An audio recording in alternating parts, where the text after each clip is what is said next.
La Libye et le Tchad d'accord pour régler d'ici à 1 an leur guerre de frontières après 20 ans de conflit. Quelle orthographe française pour la rentrée? Les uns disent trop compliqué et demandent plus simple, les autres veulent garder cette richesse de notre culture. La sécheresse ronge l'Europe, en France elle pollue l'eau, en Espagne, en Andalousie, elle abîme 2/3 des cultures. Émoi britannique, pour rupture princière, la princesse Anne et Mark Philippe se séparent après 15 ans de mariage. Trop, c'est trop. Madame, Monsieur, bonsoir. Il y aura déjà 50 ans la nuit prochaine. À l'aube du 1er septembre 1939, un émetteur allemand est attaqué par des soldats de la Wehrmacht déguisés en militaires polonais. Ce subterfuge déclenche aussitôt une offensive allemande. Sans déclaration de guerre, le Reich envahit la Pologne. 48 heures plus tard, la France mobilise, l'Europe entre dans la Deuxième Guerre mondiale. C'était il y a 50 ans. Patricia Coste. La barrière d'un poste frontière polonais poussé par des soldats allemands qui n'avaient pas déclaré la guerre, les unités motocyclistes qui ouvrent la route aux divisions blindées, les fameux Panzers que le monde découvrira pour la première fois, c'était il y a 50 ans, jour pour jour, à 5 heures du matin, le début d'un nouveau type de guerre, la guerre éclair, avec comme autre atout capital de la technologie allemande, les bombardiers. Les charges héroïques des cavaliers polonais ne pourront rien contre la Wehrmacht et la Luftwaffe. En 3 semaines, la Pologne sera rayée de la carte. Doit-on mourir pour Danzig, le port polonais de la Baltique, aujourd'hui rebaptisé Gdansk? L'Angleterre et la France, cette fois, diront oui. 2 jours plus tard, c'est la déclaration de guerre et la mobilisation. La plupart des Français s'attendaient à ce qu'on ait la guerre et je dirais presque qu'on en avait assez des annexions d'Hitler et qu'on disait il faut maintenant mettre un arrêt. Effectivement, les sondages de l'époque montrent que 3 Français sur 4 souhaitaient que la France honore ses obligations à l'égard de la Pologne. Mais on oscillait entre la résolution et la résignation. Cette fois, on sait que, hélas, la guerre de 14 n'aura pas été la dernière. Alors on reprend les masques à gaz pour les enfants. L'enfant que j'étais fait connaissance avec le masque à gaz. On reprend la défense passive, c'est-à-dire que les femmes se mettent à tâter les verres dans les maisons. Alors on se dit que ça y est, peut-être on va être bombardé comme Varsovie et il y a une certaine panique dans les villes. Quoi? C'est la guerre. 20 ans après. Une bande de sable de 100 000 km² a servi de prétexte à près de 20 ans de guerre entre le Tchad et la Libye. Aujourd'hui, N'Djamena et Tripolis sont d'accord pour régler pacifiquement d'ici à 1 an leur litige frontalier qui porte sur la bande d'Aouzou, un morceau de désert que chaque pays revendique. La France a parrainé l'accord signé à Alger. Bruno Le Dreyf. Un accord surprise signé un peu plus d'1 mois après l'échec de la première rencontre entre Hissène Habré et le colonel Kadhafi. Un accord signé à Alger. L'intervention du président algérien Chadli Benjedid dans les négociations a en effet été décisive, comme l'a été la pression constante exercée par la France. Je crois en effet que le colonel Kadhafi a modifié sa façon de voir les choses. Je pense que les mesures qui avaient été prises par la France sur le plan militaire, pendant les années 84, 85, 86 et suivantes, ils sont pour quelque chose. L'accord prévoit que les 2 pays s'engagent à régler leurs différends territoriaux dans un délai d'1 an. En cas d'échec, ils soumettront leurs différends à la Cour de justice de La Haye. Un différend qui porte sur une zone désertique de 114 000 km², appelée bande d'Aouzou, et que le colonel Kadhafi avait annexée en 1973. Depuis 1982, date de la prise du pouvoir par Hissène Habré, les 2 pays sont en guerre. 1 an plus tard, la France intervient dans le conflit et installe 3000 hommes dans la moitié sud du pays. En février 86, le dispositif français au Tchad est réduit de moitié. Des troupes qui assurent en particulier la couverture radar et la protection de l'espace aérien du Tchad. Des troupes qu'il n'est, pour l'instant, pas question de rapatrier. Pour dynamiser les entreprises et l'épargne nécessaire à l'investissement, pour réduire les inégalités sociales, l'État va alléger les impôts l'an prochain de 15 milliards de francs. C'est ce qu'a annoncé le ministre de l'économie en évoquant le budget 1990. Qui et comment va-t-on payer moins d'impôts? Claire Chazal. Premier volet fiscal du budget 90, l'allègement de la taxation de l'épargne pour un total de 6 milliards de francs. Harmonisation européenne oblige. Pour compenser ce bonus donné aux Français qui ont les moyens d'épargner, le gouvernement souhaite moins aider les gros contribuables qui ont emprunté pour acheter une résidence principale. Le budget de l'an prochain pourrait en outre comporter un relèvement du taux supérieur de l'impôt sur la fortune. Autre grand volet fiscal, les baisses de TVA, pour environ 6 milliards de francs également. Avec d'abord la détaxation complète des médicaments, imposée actuellement à 5,5%. Autres produits concernés par l'allègement de la TVA, l'automobile, la hi-fi et les biens de luxe, fourrures, bijoux. Aujourd'hui taxés à 28%, ces produits pourraient l'être à 25% seulement, mais le chiffre n'a pas été définitivement arrêté. Enfin, Pierre Bérégovoy aimerait que l'État fasse un effort pour les entreprises qui investissent. Il pourrait proposer une baisse de l'impôt sur les sociétés. La rentrée s'écrit R-E-N-T-R-E-E. Je vous parle d'orthographe et du débat largement ouvert sur son éventuelle réforme. Au début de l'été sortait un manifeste qui appelait à cette réforme. Il faut simplifier, nous passons trop de temps à apprendre les exceptions qui infirment la règle. Certains vont même jusqu'à affirmer que l'orthographe est un signe d'appartenance sociale. C'est le moment ou jamais de revenir sur ce dossier avec Patrice Restlod. Lequel d'entre nous n'a pas hésité, même en jouant, sur l'orthographe d'un mot? Ces difficultés, certains s'en préoccupent. Ils proposent une modernisation. Ensuite, le français écrit n'a pratiquement pas évolué depuis la Révolution. Je pense que dans l'enseignement du français, l'orthographe alourdit cet enseignement, au dépend par exemple de l'expression orale, du vocabulaire, des constructions de phrases, de la rédaction, etc. Les partisans de la réforme soulignent qu'elle doit être modérée et progressive. Pas question de simplifier n'importe comment. Il faut supprimer les consonnes doubles qui ne se prononcent pas et les anomalies.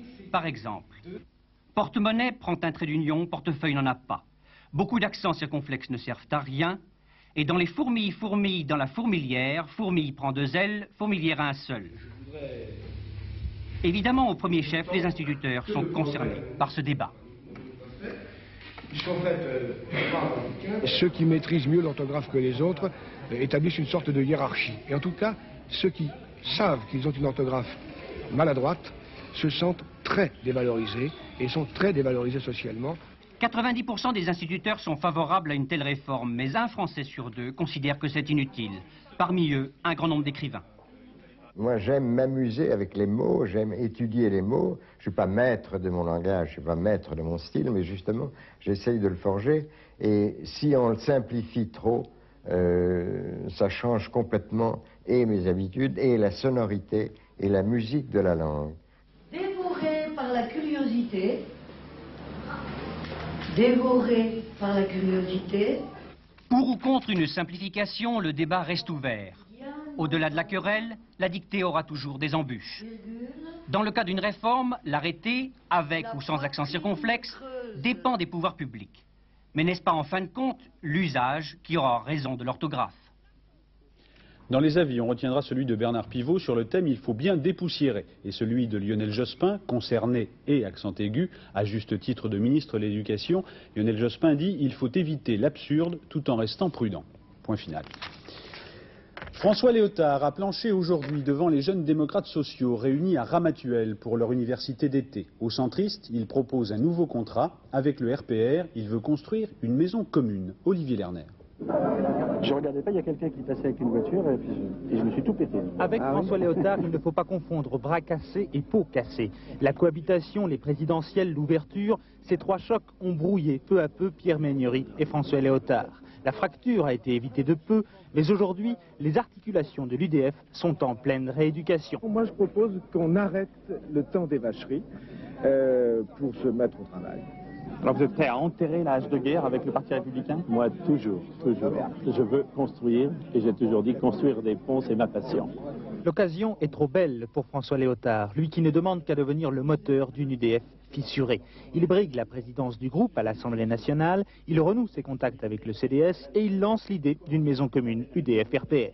Je suis favorable à un nouveau contrat entre vous et nous, entre nous et ceux qui ne se réfèrent à aucune de nos 2 familles, et certainement, parce que j'y viens aussitôt, avec le Rassemblement pour la République. Permettez-moi de vous dire ça ici, parce que ça n'a pas de sens de le dire ailleurs. Vous ne ferez pas, je ne ferai pas, on ne fera pas la reconstruction de l'opposition sans ou contre le Rassemblement pour la République. Mais le chemin de croix de François Léotard passe encore par le bon vouloir de Valéry Giscard d'Estaing qui n'est pas aveugle. Décidément, à l'UDF, il faut laisser le temps au temps pour y voir clair, parfaitement clair. Le capitaine de frégate Roger Martin, qui avait dénoncé à la télévision le manque de moyens et la faiblesse de la condition militaire, arrête sa grève de la faim. Selon un communiqué de la préfecture maritime de Toulon, sa mise aux arrêts pour manquement au devoir de réserve est réduite à 15 jours au lieu d'1 mois. Dans le sud, les pompiers se sont rendus maîtres ce matin des incendies qui subsistaient dans le Var et les Bouches-du-Rhône. Au total, 5000 hectares ont été détruits sur la montagne Sainte-Victoire et à Roquebrussanne. Ce soir, à Perpignan, un sapeur-pompier bénévole a été inculpé pour incendie volontaire. Ce matin, Pierre Joxe, le ministre de l'Intérieur, regrettait l'indulgence de la justice pour les incendiaires. Le feu, bien sûr, conséquence de la sécheresse. Il y en a d'autres. Le manque de pluie, notamment dans le sud de la France, pollue les rivières et les difficultés restent à venir puisque la saison des basses eaux est à l'automne. Reportage de Sophie Jouve et de Claude Barnier. La mairie informe la population que l'eau sera coupée toute la journée. À Montlore, près de Carcassonne, il faut beaucoup d'efforts pour se désaltérer. Avec la sécheresse, la rivière s'est tarie. Pendant 1 mois, on a vécu sans eau. Aujourd'hui, grâce à un forage, l'eau coule à nouveau. De l'eau polluée. La sécheresse aidant, l'eau descend beaucoup plus rapidement vers les nappes phréatiques. Les sables, les calcaires ne jouent plus leur rôle de filtre. Et donc, cette eau se trouve imprégnée par une certaine pollution. Et puisque la commune n'a pas les moyens de traiter cette eau, l'eau potable, on la rapporte des villages voisins. Et vous y allez tous les jours chercher de l'eau? Tous les 2 jours. 10-12 litres tous les 2 jours. Le Grand Sud-Ouest n'échappe pas à ces problèmes de pollution. Regardez ces algues. Avec le réchauffement et le faible débit de la Garonne, elles prolifèrent et produisent des substances organiques. Ces substances consomment l'oxygène des poissons et polluent l'eau. Alors la Garonne est sous haute surveillance. Chaque jour, de l'eau est prélevée pour analyse. Nous tenons régulièrement les traiteurs d'eau au courant des paramètres que nous mesurons régulièrement. Si nous constatons une dérive anormale de l'un d'entre eux, évidemment nous les prévenons très rapidement. Un paramètre qui pourrait être pour nous un signal d'alarme très important serait la constatation de poissons morts en grande quantité sur la Garonne. Une pollution qui va rendre beaucoup plus difficile la production d'eau potable. Pour le consommateur, un premier signe, l'eau a déjà changé de goût. Le développement d'algues sur une eau brute pour une station de traitement des eaux sont des 2 ordres.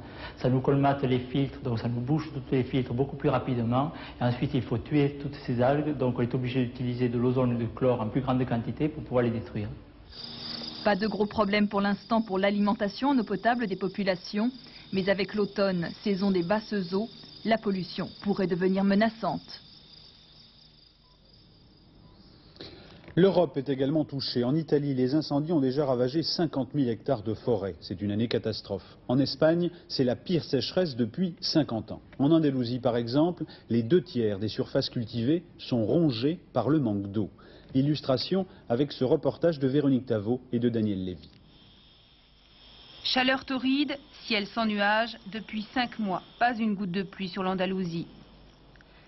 Principale source d'approvisionnement, l'eau du barrage du Béas. Elle dessert Raën, Cordoue, Séville, les principales villes andalouses et la vallée du Guadalquivir, le cœur économique de la région. Le fleuve a depuis plusieurs semaines dépassé sa cote d'alerte. Un peu partout, les réserves d'eau s'épuisent. Ici, à Cordoue, l'eau est rationnée.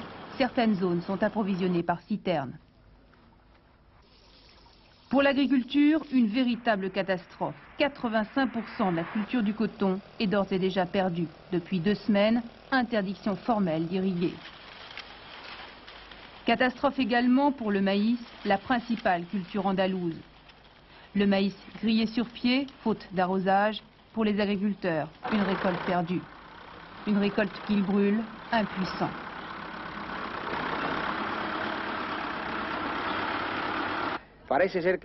Moi, je crois que cette sécheresse était prévisible et j'accuse le gouvernement provincial de mauvaise planification. Si ça continue, ça va être une catastrophe pour l'économie. Si les vaches n'ont plus d'eau, elles vont mourir. C'est la ruine de l'Andalousie. 2 semaines de fourrage pour ces vaches, les seules réserves de Manuel Carmona. Après, il faudra abattre le bétail. Agriculteurs, fermiers ont aujourd'hui l'impression d'être abandonnés, oubliés. L'Andalousie n'a toujours pas été déclarée région sinistrée. Nous sommes en train d'étudier la situation en prenant chaque type de culture. Nous verrons ensuite les différents moyens d'aider les agriculteurs. Des aides qui seront versées sous forme de prêts à des taux très bas pour qu'ils puissent continuer leurs activités. 40 degrés en moyenne au mois d'août, une chaleur caniculaire. Les puits sont à sec, les fontaines encore approvisionnées prises d'assaut, on s'y ravitaille, on s'y rafraîchit. Cette sécheresse, la fatalité. Ici, en Andalousie, on prend les choses avec optimisme. Même si les regards scrutent le ciel, malgré la chaleur, la vie continue. Un retraité de 78 ans a succombé à des piqûres de guêpes en Moselle. Il coupait l'herbe de son champ lorsqu'il a dérangé un essaim. La semaine dernière, un habitant de Forbach, toujours en Moselle, est mort de la même façon. À l'étranger, la guerre anti-drogue en Colombie. Désormais, 10 villes sont sous couvre-feu et le matin, les juges de la ville de Cali, avec Medellín, une autre plaque tournante de la drogue, vont prendre des cours de tir au siège de la police locale. Louis Carzou. Reprise de la violence à Medellín après une accalmie relative pendant la première nuit de couvre-feu. Ce soir, un nouvel attentat à l'explosif a fait 9 blessés dans la capitale des trafiquants de drogue. L'ambassade américaine en Colombie a donné l'ordre aujourd'hui à ses fonctionnaires de quitter le pays. Les États-Unis craignent que ses ressortissants soient la cible de terroristes en représailles aux extraditions des gros bonnets du cartel de Medellín. Fin de la visite de 48 heures au Liban de l'émissaire français François Cher. Beyrouth est de nouveau sous les bombardements ininterrompus depuis hier soir. Le dernier bilan faisait état de 4 morts et 33 blessés au cours des dernières 24 heures. Aujourd'hui, la CEE a annoncé l'octroi d'une nouvelle aide d'urgence au Liban d'un montant total de 60 millions de francs. Visite surprise du ministre hongrois des Affaires étrangères en Allemagne de l'Est pour trouver une solution au problème des réfugiés. Il y aurait actuellement 4 à 5 000 citoyens est-allemands en Hongrie. L'Allemagne de l'Ouest a demandé à l'Autriche la mise à disposition pour les prochains jours de trains spéciaux destinés à l'acheminement de ces réfugiés. Vienne a d'ailleurs décidé d'abolir provisoirement l'obligation de visa pour les réfugiés. Les ingénieurs du centre d'opération spatiale de Darmstadt en Allemagne abandonnent tout espoir d'allumer le moteur d'apogée du satellite européen Hipparcos. Ce satellite qui a coûté 2,5 milliards de francs, s'il avait pu atteindre la bonne altitude, aurait dû permettre d'établir une carte situant 120 000 étoiles dans le ciel. C'est un échec pour l'agence spatiale européenne. En France, la mort d'un bébé de 7 mois, Geoffroy. Il est mort de faim dimanche à Rézé, en Loire-Atlantique. Ses parents ont été inculpés de mauvais traitements à enfants ayant entraîné la mort. Le parquet demande leur mise en prison. Anne Gainsburger. Le petit lit de Geoffroy restera vide. Que s'est-il donc passé ici pour qu'un nourrisson agonise pendant près d'1 mois sans que personne n'ait mesuré l'urgence de la situation ? Les voisins, pourtant, n'étaient pas restés indifférents à l'étrange vie que menait cette famille. Volet toujours clos, fréquentes disputes du couple Salou, jour et nuit, les cris et les pleurs de Geoffroy. Ça faisait 15 jours, on n'entendait plus crier, alors qu'avant, il criait à longueur de jour, cet enfant. Mercredi, on l'a vu. Là, il avait les yeux ouverts quand même. Mais c'était vendredi le plus dramatique, quoi. Il était inerte, il était couché sur son bras, il ne bougeait pas. L'aîné de la famille, Frédéric, 10 ans, s'était confié à l'un de ses camarades. Il m'a dit qu'il voulait le prendre dans les bras, puis il était tout fort. Dès que ça s'est arrivé, il m'a dit que sa mère qui l'a laissé mourir, le petit. Parce qu'elle lui donnait pas à manger. Il mangeait que l'après-midi, il mangeait pas grand-chose. Quoi, par exemple? Pas de la soupe. Aucun vrai repas, pourtant, le couple ne semblait pas avoir de gros problèmes d'argent. Une voiture neuve, environ 10 000 francs de revenus mensuels. Indignés, les voisins avaient signé une pétition, averti le parquet de Nantes et les services sociaux. Nous suivions cette famille malgré les difficultés que nous avions d'intervenir auprès d'elle parce qu'elle s'enfermait dans sa maison. À maintes reprises, la porte était restée fermée à double tour devant les assistantes sociales, un refus qui avait conduit l'aide sociale à l'enfance à alerter le procureur de la République. Le signalement qui avait été fait par le voisinage à l'aide sociale à l'enfance et qui avait été transmis au juge des enfants était un signalement qui n'était pas alarmant. Donc ça ne justifiait pas une mesure d'urgence, ça justifiait une mesure d'observation qui a été mise en place. Fin juillet, le médecin de famille examine l'enfant et il ne constate aucune anomalie. En août, personne ne visite la famille. Les vacances, la lassitude des voisins qui n'osent plus intervenir. Geoffroy est mort dimanche dernier, il avait 7 mois. Autre fait divers, autre crime, la mort d'une enfant de 3 ans, Adeline, retrouvée dans son immeuble de Ferrières-la-Grande, près de Maubeuge. Un adolescent de 14 ans, entendu depuis hier soir dans les locaux du commissariat de Maubeuge, vient d'être placé en garde à vue. Elle va bon train à la rumeur autour de l'Opéra Bastille. Non, l'ouverture plusieurs fois compromise, rappelez-vous l'affaire Barenboim, n'aurait pas lieu en mars 90, mais en septembre, ce que dément bien sûr Pierre Berger. Il y aurait aussi de grosses difficultés pour la technique de scène. Yoba Grégoire pour une mise au net. L'Opéra Bastille, comme il avait été prévu initialement, n'ouvrira pas ses portes au public début 90. Officiellement, ce retard est dû au calendrier non respecté des travaux et notamment ceux très sophistiqués qui concernent le fonctionnement de la scène. Donc pas de spectacle et une programmation bouleversée. Au lieu d'ouvrir au tout début de l'année 90, nous ouvrirons un tout petit peu plus tard. Mais ce que je tiens à dire de la manière la plus catégorique, c'est que nous ne ferons pas l'impasse sur cette saison. Et j'ai entendu dire ici et là, et ce matin sur une radio, que nous annulions cette saison et qu'on commencerait en septembre. Alors peut-être ça arrangerait beaucoup de gens qui s'imaginent et qui espéreraient qu'on se casserait la figure sur cet opéra, mais pas du tout. Pourtant, le sort s'acharne sur cet Opéra Bastille. Démission en tout genre, limogeage de Daniel Barenboim, tergiversation dans les travaux entre 86 et 88, et maintenant 3 représentations au lieu de 4. L'Opéra Bastille a bien besoin de la protection de son génie. Nous allons maintenant consacrer quelques pages de ce journal à la rubrique Star. Dans la série Il n'en peut plus, il lâche tout, il y a Marlon Brando qui, écœuré par son dernier film, affiche son ras-le-bol et annonce sa retraite. Hervé Brusini. Ce n'est pas le parrain du cinéma qui raccroche, mais le rebelle du 7e art. Dès les années 50, le mauvais garçon de l'équipé sauvage ne joue pas à la révolte. Il est la colère d'une génération. Héros d'un genre nouveau, l'individu sans cesse tourmenté. Qu'il soit Napoléon ou Zapata, Brando est toujours ambigu, toujours en question. Brando est moderne. D'abord acteur de théâtre, puis disciple de l'acteur studio où il faut être le personnage jusqu'au bout des ongles, parfois jusqu'à la folie, Brando devient ensuite superstar de cinéma. 4 fois nommé aux Oscars, lauréat avec Sur les quais, il refusera la suprême récompense en 73 pour Le Parrain. C'est que Brando a déjà fait retraite en lui-même. À 65 ans, il part en affirmant à haute voix le mépris de ce qui fut toute sa vie, le cinéma. Dernier acte d'un rebelle, rebelle comme ses amis, les Indiens. Ce n'est pas fini. Le titre de l'article suivant, c'est « Je finirai bien par revenir en Europe ». Diego Maradona n'est toujours pas dans un avion pour Rome. Il est vrai qu'en Italie, il est désormais considéré comme un traître à la patrie du football, à Naples. C'est ce qu'ont constaté sur place Dominique Leglou et Alain Pagano. 17 mai 89, le temps du bonheur. La victoire en Coupe d'Europe pour Naples et les embrassades pour Diego. Les embrassades du président de la société Corrado Ferlaino. Aujourd'hui, tout cela, c'est du passé.